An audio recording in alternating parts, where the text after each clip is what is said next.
seja bem-vindo a mais um Repensar, um programa que tem como finalidade, como objetivo maior, indicar a você bons livros para que você tenha boas opções de leitura. Hoje nós temos a alegria de receber novamente o médium João Berbel, que nos traz o livro Chico no Além, ditado pelos espíritos Mateus Batista Giacometti e Diana de Aguiar. Bom, João, é sempre uma alegria muito boa, muito grande receber você aqui, conversar com você sobre os livros que você nos traz, sempre temas muito importantes para o nosso aprendizado. É uma alegria muito grande, é um prazer muito grande, né? Nosso coração fica até batendo diferente quando nós somos convidados para vir para esse programa. João, o nosso é que bate diferente, viu, João? A gente bate o coração um pouco de emoção, um pouco de preocupação, viu, João? Porque falar com você é sempre uma oportunidade de aprender, né? E ao mesmo tempo, até as pessoas me dizem assim, o João fala com você mediunizado ou não? Eu falei, não sei, eu não sei. Ele fala comigo com o coração, com a emoção, e eu me sinto realmente assim... eu tenho uma sensação boa conversar com você, viu, João? Eu tinha que falar isso para você. Já faz tempo que eu gostaria de falar isso. É uma coisa boa. Eu digo para as pessoas, olha, eu não sei o que o João tem, mas ele traz para a gente uma sensação de bem-estar, de tranquilidade, e eu tenho que agradecer você por isso, viu, João? Isilda, é o seguinte, quando a gente propõe um determinado trabalho, às vezes na situação que a gente é analfabeta, a gente tem pouca cultura, a gente tem muita dificuldade. Se os espíritos não ajudar nós, o que vai ser do João Berbel? Né? Muito bom. Sempre está dando uma mãozinha para mim, porque senão eu fico perdido. Pois é. Então vamos falar desse livro, que é um livro que também é gratificante falar, porque fala de personagens queridos, né? A mim toca mais Chico Xavier, porque é o que a gente ouviu, conheceu pela TV, enfim. Você, porque tem personagens do livro que você conviveu com eles, né? Então vamos falar, quem é esse jovem, Mateus Batista Giacometti, que escreve esse seu primeiro livro, né? Que dita o livro, né, João? Primeiro vamos dar uma pincelada lá no Chico Xavier, né? Que é um dos guias da humanidade, né? Um trabalho fantástico que o Chico nos deixou. E para nós foi uma honra muito grande poder receber essa obra, né? Com a participação do Chico. Mas o Mateus Batista Giacometti, eu não cheguei a conhecer quando ele estava encarnado, mas ele desencarnou, completou 10 anos. Certo. Foi um jovem que bateu num acidente de automóvel, né? E ele pegou e perdeu a vida lá. Estava em 3, morreu ele, o amigo dele e a namorada dele não morreu. Estava no meio dos dois, não morreu. Estava numa picape, essas caminhonetezinhas picape, bateu, os dois morreram na hora, né? E tá também, quem quiser entender, também está no livro Apenas uma Flor, que foi o primeiro livro que esse jovem nos trouxe. Mas eu me lembro que um dia nós fomos procurados em Franca, né? Pelo nosso amigo José Paulo Vigínio, né?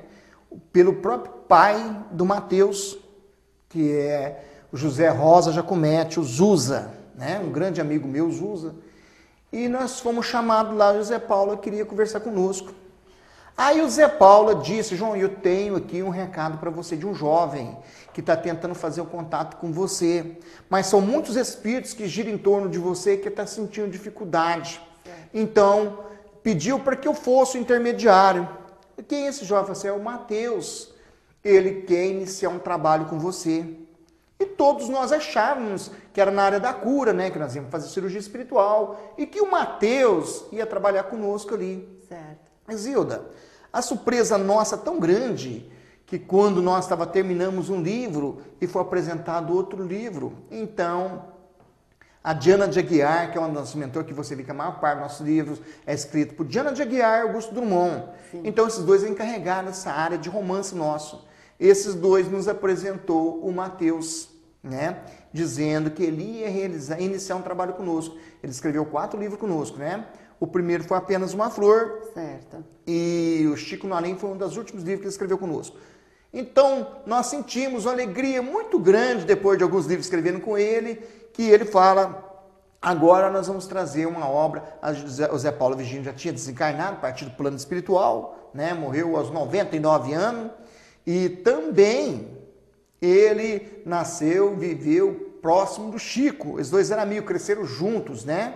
E o Zé Paulo foi levado para o convento de Freira para para estudar dentro da Igreja Católica, mas a mediunidade dele era muito ostensiva, né? Que ele não conseguiu superar aquilo. E os padres não aceitaram ele lá dentro, porque não acreditavam no que ele falava, que ele dizia que via os espíritos, conversava com o espírito. Então, dali ele foi passado a conviver com o Chico. Então, tem muitas histórias bonitas entre o Zé Paulo e o Chico Xavier. E o Mateus, então, ele traz pra gente, né, essa história, né, do reencontro dos dois espíritos no plano espiritual, o trabalho que é realizado, né? Eu acho um livro que traz um conteúdo importante para a gente ver o quanto a espiritualidade trabalha em nosso favor, né? E quanto é importante nós não temermos a morte, porque a morte, na verdade, não existe, né? Esse jovem mostra para nós isso, né? Ele é jovem, desencarnou, mas continua o trabalho. Não para nunca, né? O espírito, nós imaginamos que ao nós morrermos, nós vamos para o plano espiritual, né? Se nós somos bonzinhos, nós vamos encontrar um lugarzinho lá no nosso lar, ou nas colônias felizes, né? Na colônia da paz, outras colônias dessas que a gente vê falar por aí, na colônia das flores, alguma coisa assim. Chegar lá, nós ficar com os braços cruzados, esperar o tempo passar. Já imaginou você sentado em algum lugar esperando a vida passar? Não dá certo. Não dá certo, não funciona. Então, um dia o doutor Alonso se aproximou para mim e falou assim, João, os anjos estão nos umbrais. Doutor Alonso, os anjos nos umbrais? Eu falei assim, não, é porque lá está o serviço, são os doentes que precisam de médico, né? E mais ou menos desse jeito. E o Zé Paulo, o Chico Xavier estão trabalhando, o Mateus e outros estão trabalhando. É interessante. Então, vamos começar a falar um pouquinho disso e também sobre a colônia que tem sobre Franca, né, João? Então, é assim, são trabalhadores que no plano espiritual atuam ajudando os trabalhadores encarnados, é isso, Zilda, João? se você me permitir, existe no cima do Brasil uma colônia muito grande.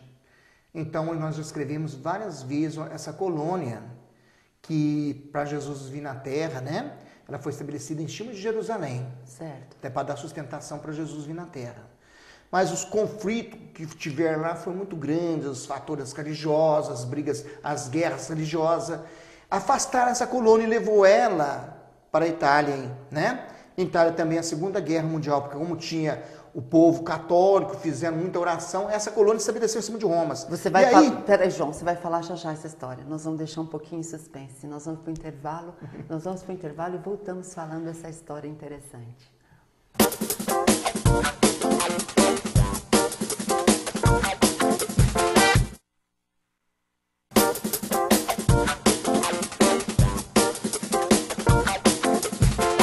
Estamos de volta com o Repensar. Hoje estamos conversando com João Berbel sobre o livro Chico no Além, editado pelos espíritos Mateus Batista Giacometti e Diana de Aguiar.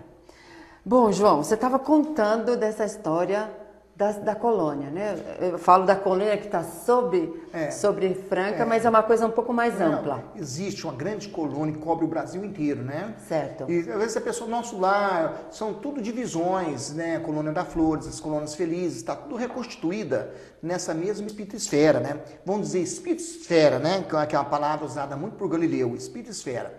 Então nessa espírito-esfera, na região do Brasil, está essa colônia que teve em Jerusalém, que teve em Roma, né?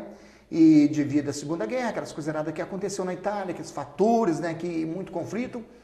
E aí foi criada essa colônia, foi trazida para o Brasil. Como que essa colônia veio para o Brasil? Através da Basílica de Nossa Senhora de Aparecida. Muita romaria, muita oração. Então, ali cedeu aquela matéria-prima de fluido, né? Que precisava para trazer essa colônia para o Brasil. Que até o Chico escreveu, né? O Humberto de Campos, né? Brasil, pátria do Evangelho, coração do mundo. Então, essa colônia está... E essa colônia, existe uma facção dela, né? A parte dessas colônias espirituais, que chama-se Colônia da Felicidade, Maria Santíssima, né? Maria de Nazaré, e várias outras que é incluída numa parte só. Então, nessa colônia espiritual, onde você vê, às vezes, nós com os nossos desejos, com os nossos vícios. Então, nós vamos agrupando ao lado daqueles espíritos que são mais simpáticos, que têm os mesmos pensamentos, as mesmas situações como nós. Então, como os espíritos se agrupam também para trocar essas ideias, trocar experiência, para a própria evolução do próprio ser, também os nossos irmãos católicos também se reúnem também. E nós temos Eurípides Barçanufo comandando uma grande parte dessa colônia, né? A comunidade espírita, e temos o Padre Pio, Padre Vitor. Padre Vitor comandando a outra parte católica. Quem foi Padre Vitor? Foi o pai da pobreza em Minas Gerais. Um trabalho fantástico, né? Somente o espírito com a grande envergadura, com amor tão grande, poderia realizar um trabalho igual ele realizou, que é muito parecido com o trabalho de Eurípides Barçanufo. O interessante do livro, né, João, você está falando de católicos, de outras religiões, e que a espiritualidade recebe todos e cada um fica, né, na situação, no local, ou junto àqueles que ele tem afinidade. O que é interessante nesse livro é que vocês contam para a gente ter a certeza mesmo que a espiritualidade nos ajuda sempre, caso de 2 encarnados que estavam na igreja e que são tratados. Então, a espiritualidade não escolhe lugar para auxiliar, né? Sempre que ela tem a oportunidade, ela ajuda, né, João? É fabulosa essa história. Que você veja bem que naquele momento ali, um ato de ovoides, né? O espírito restabelece dentro do corpo de um outro a perseguição que ele tinha, né? E você vê que começa a história ali de Maria Conceição de Barros, né? Isso mesmo. Na onde que ela chama ali pela espiritualidade. Chama o Chico, né? Que ela conhecia no meio espiritual. O Chico, lá, pedia força pro Chico. O Chico tem que me ajudar. E o Chico chegou ali e falou assim, isso aqui não é para mim, isso aqui é Bezerra de Menezes e o doutor Ismael Alonso, né? Onde eles começam a fazer um trabalho de obsessão dentro do mosteiro, dentro da igreja, né? Na igreja lá, aquela igreja que tem ali em Claraval, a nossa cidadezinha próximo de Franca, 9 quilômetros de Franca, já em Minas Gerais, que chama Claraval, né?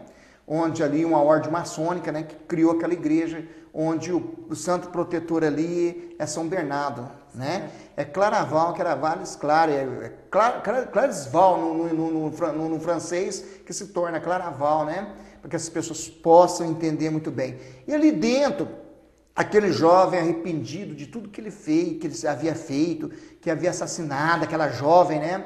Aqueles espíritos na intenção de vingar o assassinato daquela jovem, o que acontece? Eles passam a perseguir aqueles homens, começa a se estabilizar dentro deles. Você vê que um deles tinha como se fosse um olho, né? Isso mesmo. Um grande olho ali que via tudo, né? Aquele olho que estava dentro dele via tudo. E o espírito não conseguiu tirar. O que fez? Teve que realizar uma cirurgia espiritual dentro da igreja. Então, naquele momento que eu estava dentro da igreja, naquela força do arrependimento, você vê que tudo na nossa vida é um arrependimento. O arrependimento daqueles homens era tão grande que a espiritualidade pôde realizar aquele trabalho de desobsessão, fazendo aquela cirurgia, tirando como se fosse um bebê da barriga daquela pessoa, daquele jovem que estava ali. Como a espiritualidade trabalha, né, João? Então, essa história de a religião, o título religioso não é o que importa. O que importa é o que é o amor, é a sua religiosidade, é o que você faz, é a sua conduta, né? O próprio Jesus disse, né? Sede perfeito, igual o vosso Pai o é. E resolveu tudo, né? Você vê bem que ali começa a história de Maria Conceição de Barros. Isso. Né? Ela começa ali. Então, dali, ela vai contando o que vai acontecendo em torno dela. Aqueles espíritos estavam ali porque foi um daqueles que assassinaram ela. Que ela foi passar debaixo de uma cerca de arame, né? Eles atiraram e mataram ela, né? E ficou aquela sequela daquele crime bruto que eles fizeram ali. Que precisa ser acertado, né, João? Que precisava ser acertado. E eles arrependidos, porque recebia a ordem também, né? E aquele arrependimento, aquela dor no coração de matar uma mulher grávida, né? Você vê que a mulher grávida, o próprio espírito que estava no ventre dela, foi o anjo guardião dela. Isso mesmo. Você vê que ele Damião. Damião, isso, bem lembrado. Damião, né? Damião passa a guiar ela no plano espiritual, né? Diz, mãezinha, nós não morremos, estamos vivos.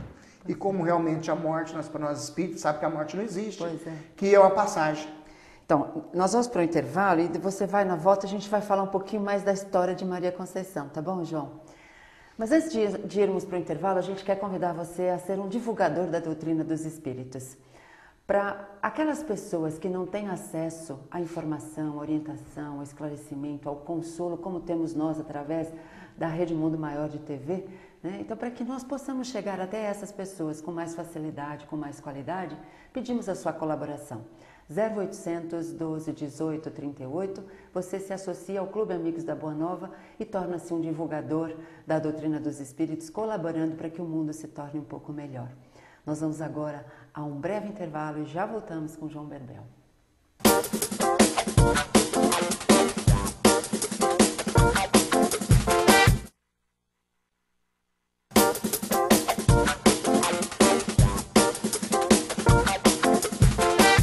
Estamos de volta com o Repensar. Hoje nós estamos comentando o livro Chico no Além, ditado pelos espíritos Mateus Batista Giacometti e Diana de Aguiar. Bom, João, você estava falando de um personagem do livro, que é a Maria da Conceição. A história dela é uma história bonita também, né, João? Uma história muito bonita. Era uma jovem de São Paulo, né? E lá de Franca, perto de Franca, na cidade de Pedregulho, né? Numa fazenda lá, chama Indaiá. Tinha um fazendeiro que tinha um filho que veio para São Paulo também para estudar. Eles se conheceram, começaram a namorar e essa jovem se engravidou, né? Engravidou desse jovem e ela resolveu ir na Franca, né? Para conversar com o pessoal. Naquela época era a Maria Fumaça, né? Uhum. E foi parar na fazenda Indaiá. Foi de cação, chegou em Franca, tomou um táxi, esse táxi levou ela na fazenda Indaiá. Chegou lá para receber o namorado, para conversar com o namorado. Quando tiveram a notícia que ela estava grávida, né? Que ela trazia no seu ventre um filho, o que aconteceu? O fazendeiro imediatamente mandou assassinar ela. Assassinou ela, mandou o carro de praça trazer ela e falar que ela tinha suicidado. Pagou o homem para falar que ela tinha sido suicidada. Aí o que aconteceu? Com o passar do tempo, ela foi enterrada como de gente em Franca. Certo. E ela passou a ser chamada Alma Milagrosa. Então as pessoas iam no túmulo dela e recebia o milagre, mas ninguém sabia que ali estava Maria Conceição de Barro. E aí, é aquela história, ela continuou na Franca toda ali, que ela tinha se suicidado, e foi crescendo, porque o fazendeiro tinha muito dinheiro, era muito rico, né? E depois nós escrevemos o Chico no Além, a juíza leu o livro, né? E reverteu a situação, colocou como ela tinha sido assassinada. Ah, tá certo. Foi uma forma de fazer justiça através da psicofonia, né, João? Olha que coisa maravilhosa, né? É. Isso é um trabalho. E agora os ossos dela foram retirados de Franca, está em São Paulo com a família já, né? Essa história aconteceu, eu não me lembro sempre, mas foi no comecinho do século passado. Certo. Agora, uma outra coisa que tem no livro, que é interessante, João, queria que você falasse, é sobre aquela senhora, aquela mulher da casinha, lá no meio de um lugar meio deserto, não é assim? Que ela ajudava, mas é uma heroína anônima. Como é que é isso? Era uma mulher, na época lá, era uma benzedeira, aquela que ajudava as crianças, não tinha como, ela usava das orações, né? Que, isso, para nós espíritos, sabe que é um passe, né? Certo. E praticava ali os passos dela, e fazia o trabalhinho dela ali, e ela era uma alma muito boa, né? Então os espíritos nos explicou que aquele espírito reencarnado ali, que era um espírito muito evoluído, um espírito com conhecimento muito grande, ele se encarregava de de energizar, né? Fluidificar. Fluido é uma palavra errada, né? Isso. Sabemos que fluido é um líquido, né? É. De energizar. A energia dela era tão grande que ela protegia as pessoas que estavam de volta daquela região toda, daquelas fazendas, que lá é uma região de muitas furnas, né? Muita cobra, muitas coisas, de evitar que acontecia acidente. Então aquela energia que ela tinha, gostosa, ajudava como se fosse um mentor, era um mentor que protegia toda aquela região reencarnada naquele momento. Esse é fabuloso, né, João? São mistérios que a gente vai desvendando aos poucos, né? Como nós vimos na própria, na própria escravadura, escravidão brasileira, né? Nós vimos ali que ali era um palco de almas iluminadas. Certo. Muitos espíritos reencarnavam ali no meio da reencarnação para se purificar, né? E estes espíritos também, às vezes, reencarnam para que ninguém conheça, ninguém sabe que espírito que aquele está ali, mas um espírito grande e luminoso. Como eu tenho um amigo meu também, que não gosta de aparecer na televisão, que não gosta de aparecer no rádio, ele me dá um problema tão grande com isso, que ele me coloca na frente e fica escondido atrás de mim. O meu amigo Flávio Richin, né? Para que você tenha ideia, olha, ele fala nos 20 idiomas sem estudar. Você está entendendo? Ele toca qualquer instrumento, faz cada pintura que você faz, é impossível, é um grande artista. Só que não se aparece de jeito nenhum. Não tem telefone na casa dele, não tem carta de motorista, não tem automóvel, não tem nada, casinha simples. Escreve os livros junto comigo, né? É um trabalhador anônimo, né, João? Você trabalha com humildade, né? Ele é humildade. Eu costumo falar para ele, Zilda, que ele é o último slide de capela que está na Terra. É fabuloso, né, João? Porque quantas vezes a gente passa por essas pessoas, né, tem contato com elas e não percebe a bondade. Porque tem gente que não percebe, né, a oportunidade que teve de estar com um espírito desse nível e não percebe, não aproveita. Veja bem, é a renúncia, né, dos nossos bens utilitários, né? É a renúncia das coisas imateriais, é viver aquilo para ajudar. É isso mesmo. Você veja bem, nós tivemos aí no passado São Benedito, né? Não sei se você conhece a história dele. Não. Ele não sabia rezar, não sabia fazer nada, era um escravo do convento. Então, ele não sabia rezar, ele chegava assim no altar e dizia, ô pai, o dito está aqui. Certo. E quando ele falava aquilo, a vibração era tão grande dentro daquele mosteiro, né? Que nem os padres que conseguiam, aquele monte de padres ali para rezar, conseguia tanta vibração que apenas... Só naquele sentimento, pai, o dito está aqui. Então, são essas almas bondosas que estão no plano espiritual, que vêm reencarnar aqui na Terra, né? Para nos proteger com as energias, com amor, com aquela coisa gostosa, né? Você vê, às vezes, chega perto desses espíritos, gente que tem um pouquinho de mediunidade, né? Que a gente precisa lapidar muito, melhorar muito, mas a gente consegue sentir aquelas energias quando a gente chega perto. Eu me lembro uma vez que aproximamos de uma negra, né? Uma negra, ela aproximou de nós para uma cirurgia espiritual. Minha filha, eu fiquei emocionado. Né? O coração, até a nó na garganta veio mesmo. Na hora que eu aproximei, eu comecei a chorar. Mas comecei a chorar, mas chorar, né? E o doutor Alonso me puxou, João, contém o seu sentimento, né? E aí ele disse... Foi a sua mãe no passado. É um espírito que teve ao lado de Jesus, foi um daqueles pilares de Jesus, naquela figura simples ali, naquela grandeza de estar ali no meio nosso ali. Gente, que coisa bonita, né? A gente muito sente bom. Assim, muito emocionado. E essa criaturinha que reencarnou lá coisa. Desses pilares, né? Que nós temos na Terra para apoiar os nossos sentimentos. João, nós só temos que agradecer muito você de estar aqui conosco falando dessas coisas tão boas que tocam o nosso coração. Muito obrigada, João. A gente pede desculpa pela nossa emoção, né? E pedindo a Deus, a Jesus, para todos os nossos irmãos, lembrar sempre que somos todos iguais. Nunca deixar que os nossos bens utilitários venham cravar na raiz da nossa alma. Que possamos nós, vagarosamente, caminhar as pegadas de Jesus, os passos de Jesus, para um dia compreender o que é realmente ser feliz. Porque sabemos que quando nós morremos, é que nós vamos nascer para a verdadeira vida. Que Jesus abençoe a todos. Muito bom. Se você quiser nos enviar uma sugestão, escreva para nós, repensar@redemundomaior.com.br. Nós aguardamos você na próxima semana. Até lá.